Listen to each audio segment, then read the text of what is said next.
আসসালামু আলাইকুম সুপ্রিয় শিক্ষার্থীবৃন্দ, MO-201 মাইক্রোসফট এক্সেল এক্সপার্ট সম্পূর্ণ এই ফ্রি কোর্সে আজকে আমরা নতুন আরও একটি পর্ব নিয়ে চলে এসেছি। এই পর্বে আমরা আলোচনা করব ইফস ফাংশন এবং নতুন একটি ফাংশন, সেটা হচ্ছে সুইচ।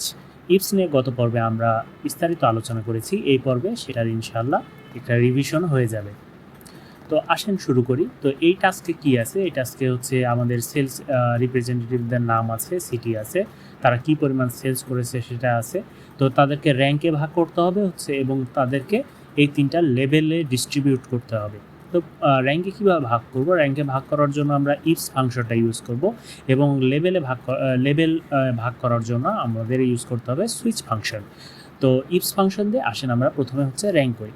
তো এইখানে যদিও $4 লক্ষ কে র্যাঙ্ক 1 এবং $4 লক্ষ চাইতে কম যারা সেলস করছে তাদেরকে দেখানো হয়েছে র্যাঙ্ক 1, যারা $7 লক্ষ চাইতে কম তারা হচ্ছে র্যাঙ্ক 2, আর $7 লক্ষ চেয়ে উপরে হচ্ছে র্যাঙ্ক 3। তো আমি আরও একটি র্যাঙ্ক করব, সেটা হচ্ছে পরে বুঝতে পারবেন কেন করতেছি।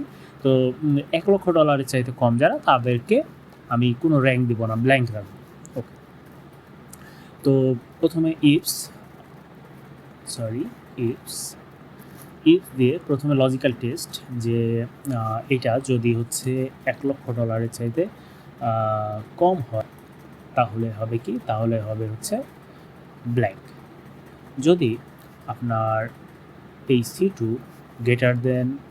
লেস দেন $4 লক্ষ চাইতে ছোট হয় তাহলে কি হবে? তাহলে হবে হচ্ছে 1।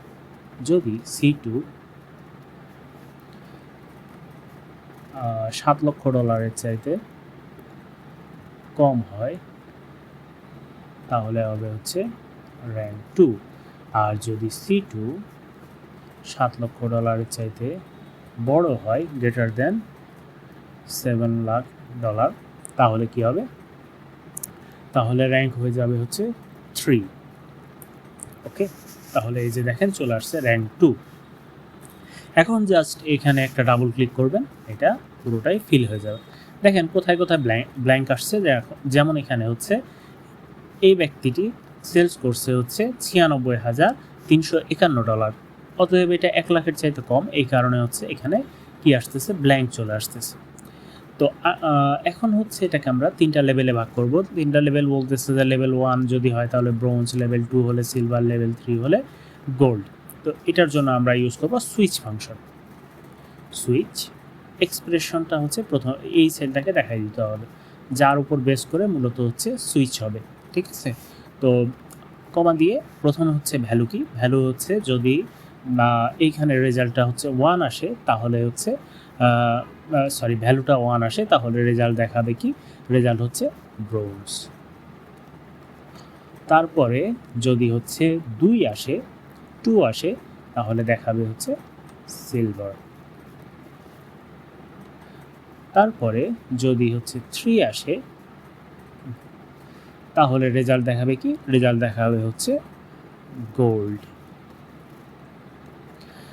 আর আমরা একটা ডিফল্ট দিয়ে দিব যে যদি এই 1, 2, 3-এর বাইরে কিছু থাকে, যেমন ব্ল্যাঙ্ক থাকে বা আদার্স কিছু থাকে, তাহলে হচ্ছে ডিফল্ট একটা ভ্যালু, সেই ডিফল্ট ভ্যালুটা আমরা দিয়ে দিব একটা প্রশ্নবোধক চিহ্ন।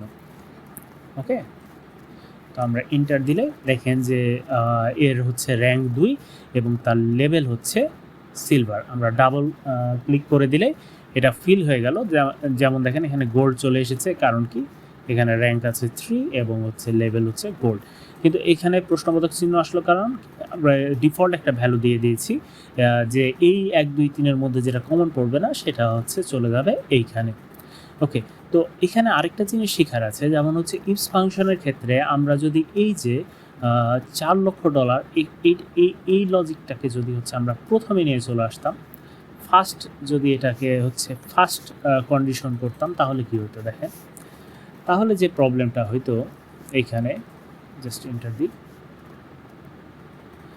দেখেন একটু আগে $96,000 এটা কিন্তু ব্ল্যাঙ্ক ছিল, ঠিক আছে, কিন্তু এটা এখন 1 চলে আসছে, কারণ এইটা দুইটাই সত্য। কেমন? যে এই ক্ষেত্রে আপনার C10, দ্যাট মিনস এই সেলে যে ডাটাটা আছে সেটা হচ্ছে $96,000, এটা অবশ্যই $1 লক্ষ চাইতে কম, কিন্তু এটা কিন্তু $4 লক্ষ চাইতেও কম। তার মানে $4 লক্ষ এই লজিকটা বা এই লজিক্যাল টেস্টটা যদি হচ্ছে আমরা প্রথমে দিই, তাহলে এটা পাস হয়ে গেল, এটা পাস করে এটার রেজাল্ট চলে আসলো, বাকি লজিক্যাল টেস্টে কিন্তু সে যাবেই না। দ্যাট মিনস এগুলো আর এক্সিকিউট করার প্রয়োজন নাই, রেজাল্ট চলে আসবে। তো এই ক্ষেত্রে এই সব ক্ষেত্রে এই জন্য আপনাকে খুব সতর্কতার সাথে এই সিকোয়েন্সটা মেনটেন করতে হবে, যে লজিকটা বুঝতে হবে যে কোনটা আগে দেওয়া উচিত। যেমন অবশ্যই হচ্ছে $1 লক্ষ চাইতেও এই $96,000 কম, কিন্তু এই যে লজিকটার সিকোয়েন্সের কারণে ও কিন্তু চলে গেল, প্রথম লজিক পাস করছে, প্রথম লজিকের মধ্যে ঢুকে গেছে। অতএব আমাকে এই সিকোয়েন্সটা মেনটেন করে আমি যদি হচ্ছে $1 লক্ষ হচ্ছে প্রথমে দিই, $1 লক্ষ প্রথমে যদি দিই, তাহলে হচ্ছে এখানে দেখেন যে সুন্দর এখানে এখন ব্ল্যাঙ্ক চলে আসছে। প্রথম থেকে এটাকে আবার কপি করে দিই, ওকে, দেখেন আবার ঠিক হয়ে গেল। আচ্ছা, আশা করি জিনিসটা ক্লিয়ার করতে পারছি, দুইটা ফাংশন। এবং আপনাদের যদি কোনো কনফিউশন থাকে তাহলে অবশ্যই কমেন্টে জানাবেন, আর অবশ্যই প্র্যাকটিস ফাইলটা নিয়ে প্র্যাকটিস করবেন। ধন্যবাদ। আসসালামু আলাইকুম।